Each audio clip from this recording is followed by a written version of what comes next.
Welcome to the All Out Leadership Podcast, hosted by Pastor Eric Lawson, where each episode is uniquely designed to help you live all out by bringing you practical leadership from a biblical perspective delivered in 10 minutes or less. So whether you're a business leader, serving in ministry, or simply looking to grow in your leadership, this podcast is for you. Before we dive into this week's topic, make sure to subscribe to the podcast and download the show notes at ericlawson.com/podcast. And while you're at it, feel free to share the content on social media. Now, let's join Pastor Eric for this week's conversation. Welcome to another edition of the All Out Leadership Podcast. So glad you're joining us.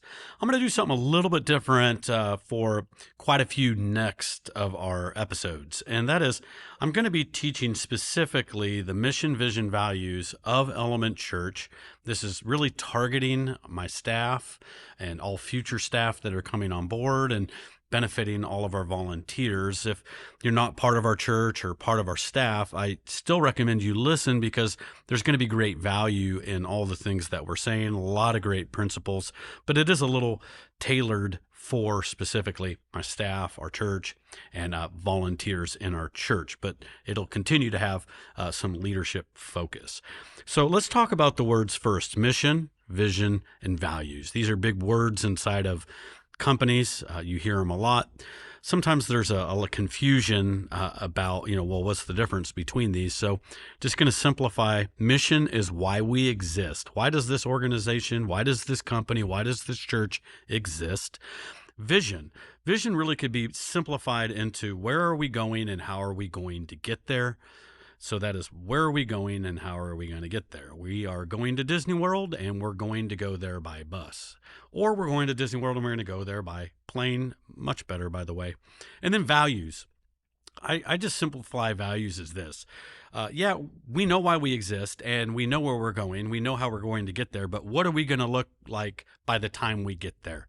And values are the compass, the GPS that really, it's your culture ultimately that guide you in the journey to where you're going. Because I've taken some road trips when my kids were young, and we went to Disney World, and the vision was we're going to go there by car because it was much cheaper. And the culture in the journey, we were a train wreck by the time we got there. So we got where we wanted to go, but nobody liked each other when we got there, and we couldn't wait to get back to get away from each other. So that was a bad culture in the journey. So many organizations are the same thing. Yeah, we know where we're going and we're championing our mission and our vision and we know what we're doing, but the culture, the values don't create the culture that people enjoy and want to be a part of. So we're going to spend some time looking at mission, vision, and values. Now, I want to unpack mission. Now, when it comes to the mission, as a believer, as a Christ follower, and I believe of every local church, I really think they're all the same. I think at the end of the day, we really all have the same mission. I think every church ultimately has the same mission. We don't all have the same vision. We're not necessarily all going the same way. We're not all going to get there the same way. And each culture's a little bit different. And I think God celebrates that. I think God desires that. But our mission is defined by God. And so Jesus was asked, what are the greatest commandments? So there's 613 of the Mosaic laws inside of the Old Testament. And a lawyer asks, well, which is the greatest? And so Jesus answers in Matthew 22, verse 37, you shall love the Lord your God with all your heart, all your soul, all your mind. This is the first and great commandment.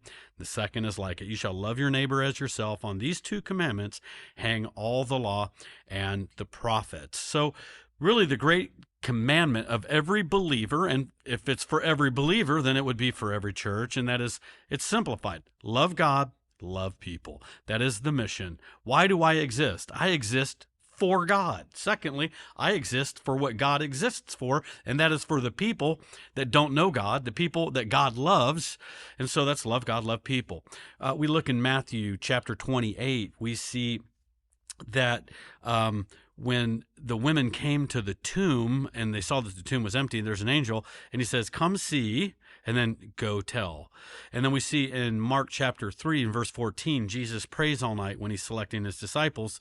And verse 14 says that they might be with him and that he might send them out. We really see our mission right there. It's to love God is to know God, to be with God.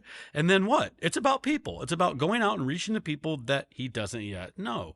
And so if you are an employee inside of an organization, it's about your company. What's your mission? It's to support that company, the vision mission of that company. But you know what that company exists for?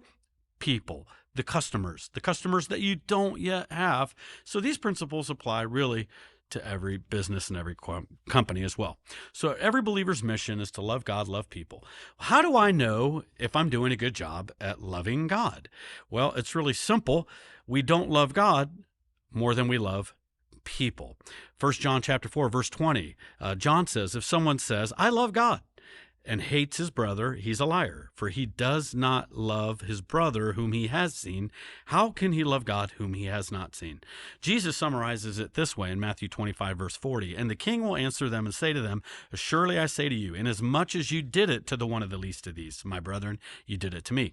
Later he goes, as you did not do it to the least of these, you did not do it to me. There's sins of commission, there's sins of omission. It's not just what we did, it's sometimes what we didn't do that we should have done.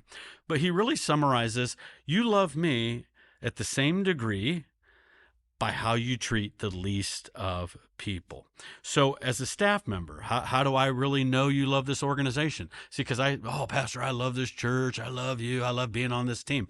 Great. I'm going to watch how you treat the least person on our staff, because you don't actually love the church more than you love the janitor, than that person that maybe is below you in some way, or how you treat the, quote, least person that walks through the doors of our church, because that's how much you love the church, just as that's how much you love Jesus. So if we love God, we're going to love the things that God loves. As a parent, you know this, because your kids, as they're growing up, they're going to take all kinds of interests in things that never interested you before.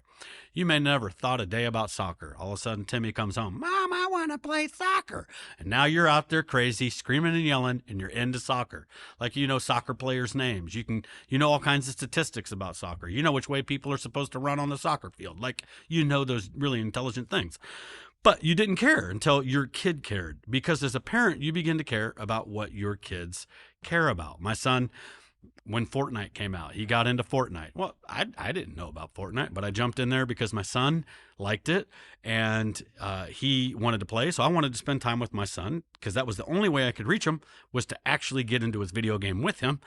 So I wasn't playing for the game, I was playing for him. Now, years later, I play without him, and it's a lot of fun, and I still play with him, and it's a great way to connect. But it was interesting, something he cared about, I cared about. Why? Because I care about him. So if you genuinely care about God, as a staff member here at Element Church, you're going to care about the thing God cares about. And here's what God cares about. Every single person that walks through the door of this church, clicks online, sends an email, makes a phone call. You care about every single person driving by who hasn't yet come to the door of this church, because that's what God cares about. So you don't love this staff, you don't love this church any more than you love everybody that God loves. So that's the litmus test to really go, how am I doing at loving God today? So if we love God by loving people, here's what's going to happen. We're going to bring people to the God we love. Jesus, when recruiting his disciples in Mark 1:16, as he was walking by the Sea of Galilee, he saw Simon and Andrew, his brother, casting a net into the sea, for they were fishermen. And then Jesus said, follow me, I'll make you fishers of men. They immediately left their nets and followed him. So if to follow Jesus is to go where Jesus is taking us, he goes, follow me, and here's what we're going to do. We're going to go fish. We're going to go after the people that I came for, the people that are lost. We're going to go fishing. So the person who goes, I follow Jesus. Well, my question is this. When was the last time you fished? When was the last time you let down your net? What was the last fish you caught? If you say you follow Jesus and you never fish, and you aren't ever part of an organization that's fishing, you aren't plugged into your local church fishing, you aren't giving to your local church to help support fishing, then you have to go, at the end of the day, who are you really following? It might be you're just out for a walk, and maybe that's why life stinks, because it's a whole lot better when you're actually following Jesus, going where Jesus goes. So I say to follow Jesus is to fish. So there we go. That's a little bit about mission. And next week, I'm going to unpack our vision statement here at Element Church and talk a little bit about vision. And that's the where and the how we get where we're going. See you next week. Thank you for joining us on the All Out Leadership Podcast. We hope you gained new biblical insight that challenged you to grow in your leadership. If you've enjoyed this week's episode, we would love your help in getting the content out further. You can help by subscribing to the podcast at ericlawson.com/podcast and telling others about it. Next week, Pastor Eric will be back with another episode. So until then, we hope you have a great week being an all-out leader.